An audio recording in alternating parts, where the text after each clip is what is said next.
लो चाय लो। खम्मा घड़ी।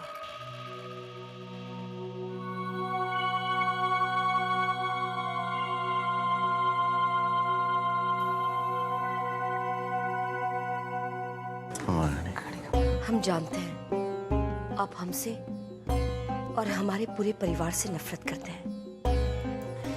इस बात की हमें कोई शिकायत भी नहीं है। हमारे सीने में भी माँ का दिल है। अगर हमारी बच्ची की जिंदगी में कोई ऐसी तबाही लेकर आता तो हम भी उस इंसान से इतनी ही नफरत करते। लेकिन आज आपकी नफरत की परवाह किए बगैर हमें यहाँ आना पड़ा है, क्योंकि सवाल सलोनी की जिंदगी का है। हम आपसे एक सवाल पूछना चाहते हैं। ये जानते हुए भी कि हमारे घर में आकर सलोनी के साथ कैसा बर्ताव किया जाएगा, उसके बाद भी आपने उसे हमारे घर आने की इजाजत दे दी।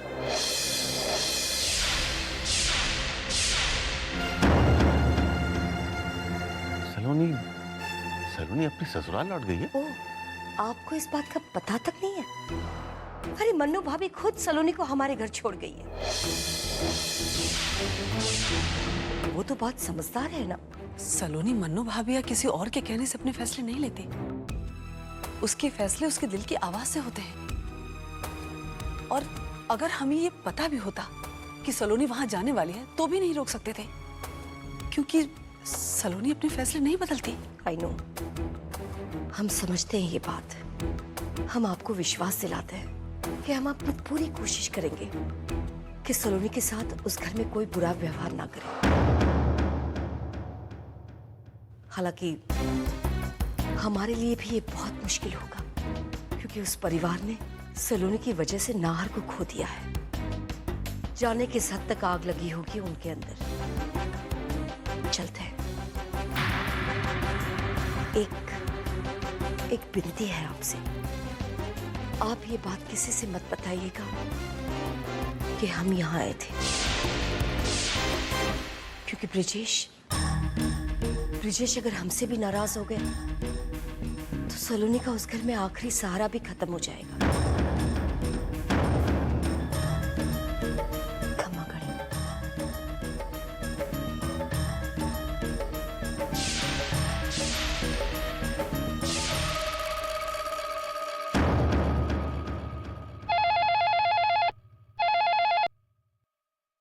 हेलो सलोनी बेटा, इतना बड़ा फैसला लेने से पहले तूने एक बार हमसे पूछा भी नहीं।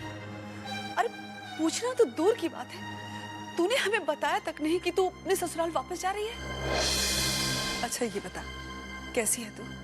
मैं ठीक हूँ मम्मी, आप कैसी हैं? तेरे ससुराल वाले तेरे साथ कैसा बर्ताव कर रहे हैं बेटा? सब ठीक है मम्मी, और आप चिंता ना करें। अगर नहीं भी है तो धीरे धीरे सब ठीक हो जाएगा। सलोनी, किससे बात कर रही हो? मम्मी से। मुझे भी बात करनी है दो। हाँ। हेलो, खम्मा गणेशा, तारा बोल रही हूँ। कैसी हैं आप? जिस माँ की बेटी के जीवन में इतना बड़ा तूफान उठ खड़ा हुआ, कैसी हो सकती है वो माँ? मैं जानती हूँ आपको सलोनी की बहुत फिक्र है, लेकिन आप निश्चिंत रहिए। मैं कोशिश करूंगी कि उसे कोई तकलीफ। बंद कीजिए अपना ये नाटक। मेरी बच्ची को इतने जख्म देने के बाद मलहम लगाने का झूठा दिलासा मत दीजिए मुझे। आप भी तो उसी घर से जुड़ी हुई, खाक उसकी तकलीफ दूर करेंगे आप। मेरी बच्ची की हर खुशी बर्बाद कर दी, अब बचा क्या है उसे तकलीफ देने के लिए?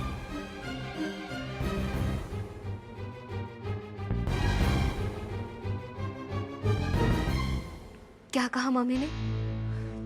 कुछ नहीं, तुम्हारा ध्यान रखने को कहा है।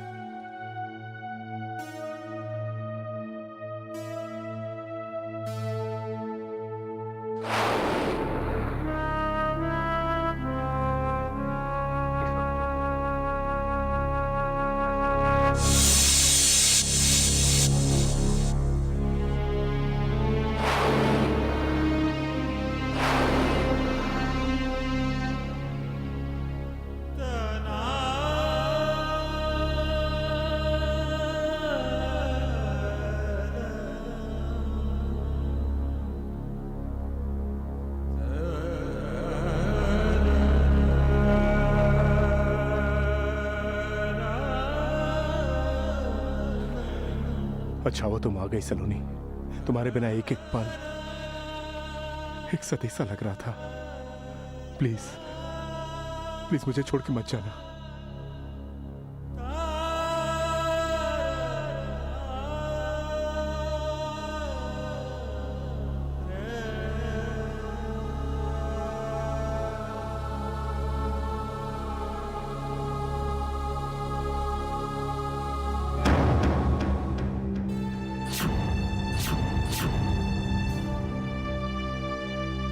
आपसे कोई मिलने आया है?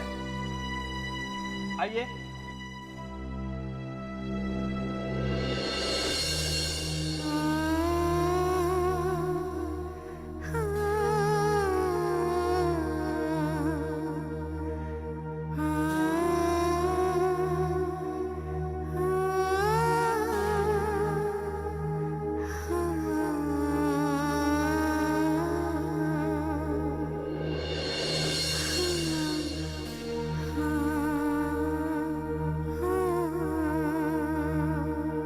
इन्हें आपके पास रखिए। आपके घर लौटने तक आपका हौसला बनाए रखेंगे।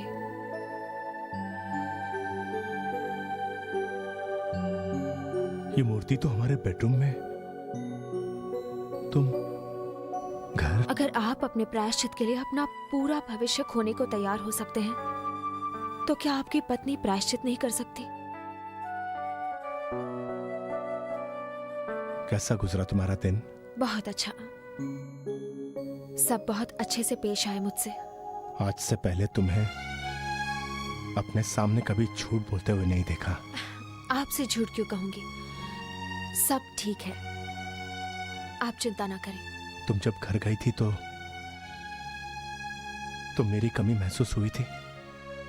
बहुत बहुत ज्यादा। ऐसा लगा जैसे गहरे समंदर में मैं गिर पड़ी हूं और तैरना भी नहीं जानती। आपको बहुत पुकारा, लेकिन आप कहीं आसपास भी नहीं।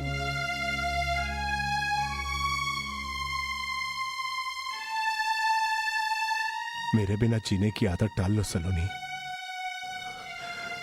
क्या पता कब हमारा मिलना हो।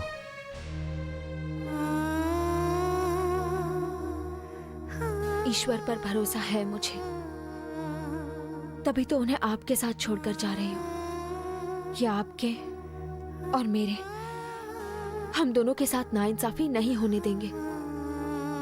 इनके भरोसे आपको वचन देती हूं, आप जल्द ही वापस लौटेंगे।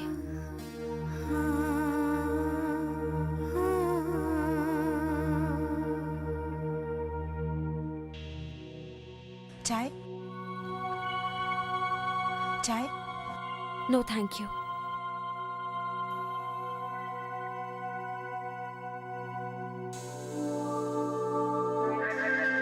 अदिति भाई साहब, ये क्या है? मैं जानती हूँ घर में बहुत टेंशन है, लेकिन सिचुएशन को फेस करने के बजाय आप सभी अपसेट बैठे हो। मुझसे आप सबकी ये हालत बिल्कुल देखी नहीं जाती।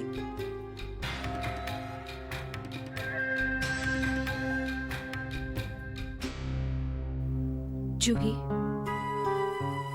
एक तुम ही हो जिसे हम सबकी इतनी परवाह है, और एक वो सलोनी, जब से आई है हम सबको दुख पे दुख दिए जा रही है। उसे लगता है कि ये सब करने से वो हम सबकी सिंपैथी पालेगी। जाए जाए एक बार जो जाए, जवानी फिर ना आए, हे जवानी फिर ना। ये क्या तमाशा कर रहे हैं आप? अरे खराबी क्या है इसमें? अच्छा तो है। और देखो साइड से बिल्कुल सलमान खान दिखता हूँ मैं, नहीं इस टी शर्ट में। बकवास बंद कीजिए। क्यों मेरी हंसी करवाने पर तुले आप? लोग हंसते हैं तो हंसने दो ना, बुराई क्या है? और ऐसे भी जिंदगी में कुछ अलग और कुछ नया होना चाहिए। मुझे तुम्हारी ये बेकार की बातें नहीं सुननी। आप चेंज करके आ रहे हैं या नहीं? अरे सिर्फ इसलिए क्योंकि दूसरों को पसंद नहीं, और अगर कल को उनको तुम्हारा पति भी नहीं पसंद आया तो पति को भी चेंज करने निकल पड़ोगी क्या? है बताओ मुझे। आपसे तो बहस करना और दीवार से सिर फोड़ना एक बराबर है।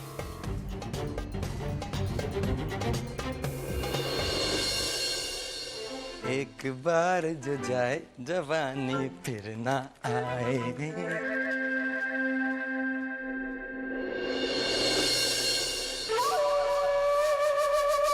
बड़ा ठंडा ठंडा सा माहौल है, कुछ गर्मी नहीं चाहिए।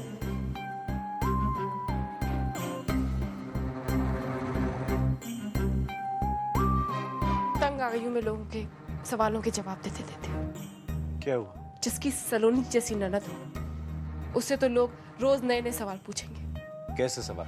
जब उन्होंने अपना ससुराल छोड़ा था, तब सबके जुबान पर यही सवाल था कि उन्होंने अपना ससुराल क्यों छोड़ा या निकाल दी गई थी। और अभी उनके सवालों का कोटा पूरा भी नहीं हुआ था कि एक और गुल खिला दिया आपकी बहन ने। साफ साफ बताओ कावेरी, क्या किया दीदी ने? करना क्या था, लौट गई अपने ससुराल वापस। क्या? हाँ, ताने मार मार कर जीना हराम कर दिया दुनिया वालों ने। सब यही पूछते हैं कि कैसी ननद है तुम्हारी। पहले तो अपने ही हाथों अपना घर बर्बाद किया, अब उसी बर्बाद घर के तिनके जोड़ने चली गई हैं वापस। समझ में नहीं आता दीदी ने ऐसा क्यों किया। इतना सीधा होना भी अच्छा नहीं है सर, थोड़ा तो अपनी अकल का इस्तेमाल करो। सलोनी दी ने हमें नीचा दिखाने के लिए सब किया, क्योंकि हम उनके ससुराल गए थे उन्हीं के लिए लड़ने। देख लिया, ये नतीजा होता है आजकल के दौर में भलाई का।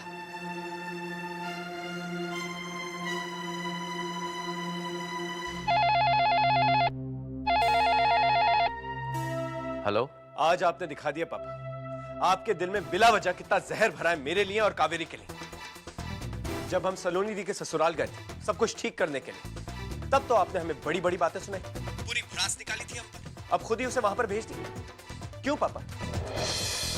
अब कहां गया आपका आत्मसम्मान, आपकी इज्जत, वो बड़ी बड़ी बातें? बोलिए, चुप क्यों है? बोलिए ना।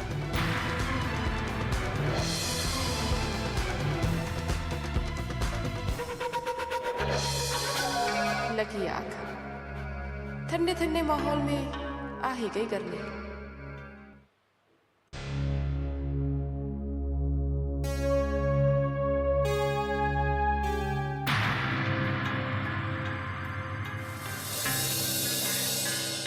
आओ सलोनी, आओ।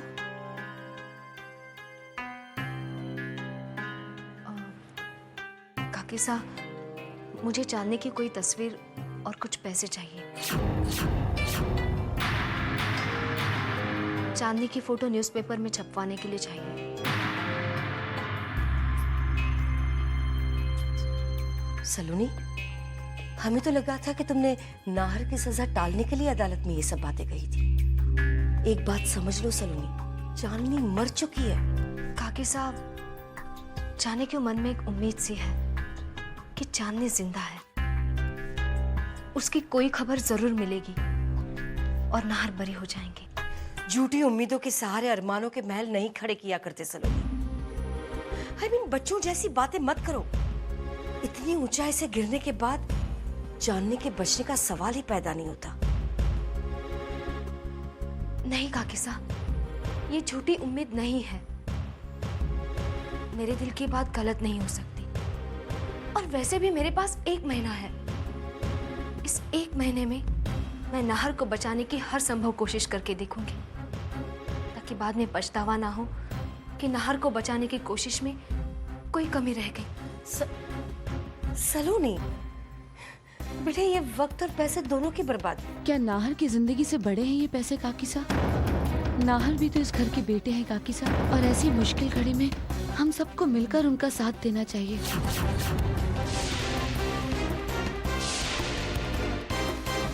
ठीक है सलोनी, लेकिन इस दिशा में कोई भी कदम उठाने से पहले हमें एक बार ब्रिजेश से बात करनी होगी।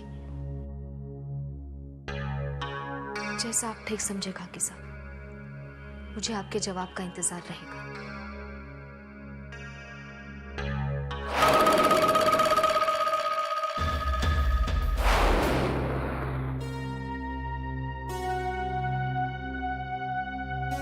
ब्रिजेश, ब्रिजेश, जी काकी साहब। ब्रिजेश, तुम्हारे पास चांदनी की कोई तस्वीर है? काकी साहब, नहीं नहीं, हमें कोई काम नहीं है। वो सलोनी मांग रही थी। सलोनी? कह दीजिए उसे नहीं मिलेगी चांदनी की कोई तस्वीर। किस किस चीज के लिए उसे मना करेंगे ब्रिजेश? बात सिर्फ तस्वीर तक की नहीं है। हम बता नहीं सकते कि सलोनी का असली रूप देखकर हमें कितनी तकलीफ हो रही है। क्या हुआ काकी साहब? वो जो हमने कभी सपने में भी नहीं सोचा था कि इस परिवार में हो सकता है। सलोनी चांदनी की तस्वीर अखबार में छपवाना चाहती है और इसलिए पैसे भी मांग रही थी। हमने कहा कि ब्रिजेश से पूछना होगा, तो वो कहने लगे कि इसमें तुमसे पूछने का क्या मतलब? क्या नाहर का इस दौलत और जायदाद में कोई हिस्सा नहीं है? तो हर बात में तुमसे आज्ञा लेनी पड़ती है। और फिर वो बोली कि कहिए ना काकी साहब, मैं सुन रहा हूँ। तुम बर्दाश्त नहीं कर पाओगे ब्रिजेश। आप कहिए ना काकी साहब। वो कहने लगी कि नाहर की पत्नी होने के नाते इस जायदाद पर उसका हक बनता है और वो सिर्फ नाहर के हिस्से में से पैसे मांग रही है।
कितने पैसे चाहिए तुम्हें सलोनी? कितने पैसे चाहिए तुम्हें सलोनी?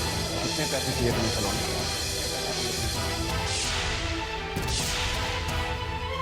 ये लो, ये लो। लो सलोनी, मिटाओ इन पैसों को, मिटा लो अपने पैसों की भूख। इस घर की शांति को भंग कर रखा तुमने। इस घर में तबाही का तूफान लाकर भी तुम्हें संतोष नहीं हुआ? जो अब इस घर में अपने हिस्से की बात करके दीवारें खड़ी कर रही हो। लो, लो सलोनी, लो।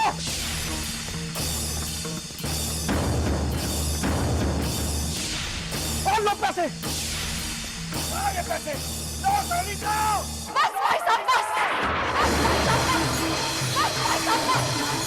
भाई साहब, बस।